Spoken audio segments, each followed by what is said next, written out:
Sí? Molt bé. Jo volia fer-li un parell de preguntes. Una està relacionada, ha parlat, el govern ha fet alguna reflexió, prendrà algunes mesures en el tema de la saturació de les urgències dels hospitals, urgències que diuen els professionals que no és només per al tema de la grip de l'hivern, sinó que ja ve de bastant lluny. Aquesta seria una. I la segona està relacionada amb l'informe sobre el procés participatiu de governs locals, totes una sèrie de mesures. Hi ha dos que em crida l'atenció, i és el tema de l'organització dels governs locals, que proposa allargar els mandats municipals entre 5 i 6 anys. Com ho valora el govern aquest tema? I després el tema, un altre punt, que parla del finançament local i de la possibilitat de recaptatòria pujant impostos a l'IVA i a l'IRPF. Bé, pel que fa a urgències, ho hem comentat, com es pot imaginar, en diferents ocasions, no només avui, i crec que també vaig tenir ocasió de respondre una pregunta seva similar fa algunes setmanes. La situació que es produeix en aquests moments a urgències és semblant a la d'altres anys. No és una situació de col·lapse, sinó d'activitat intensa, certament, degut també a les dates de l'any i en aquests moments a l'onada de fred, però no diferent, sinó una rèplica del que ja ha succeït en altres anys, concretament l'any passat i concretament fa 2 anys.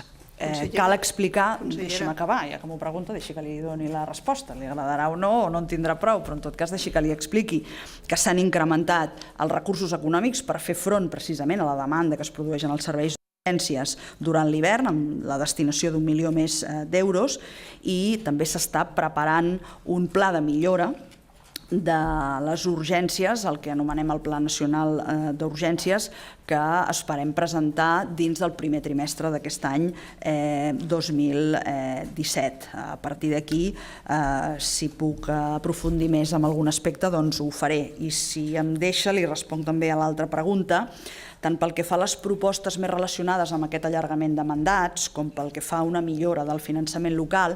Insisteixo que aquestes són propostes que es formulen des del món local, algunes venen de lluny, fins i tot. La que fa referència a l'allargament d'aquest període del govern és una demanda que es formula en el sentit que aquest període més gran permetria finalitzar determinades obres, no estic referint-me a obres de totxo, sinó a determinades actuacions, diguem-ne, d'àmbit municipal, amb mandats més llargs, i és un procés participatiu, com deia abans, de baix a dalt, on es plantegen i es debaten qüestions d'aquestes característiques que finalitzaran amb unes conclusions que arribaran al Parlament, que és qui finalment haurà de legislar sobre el marc legal dels governs locals. Evidentment que, com amb tot, pot haver opinions diverses i que cal trobar l'equilibri també en qüestions que són sensibles, com és el camp del finançament.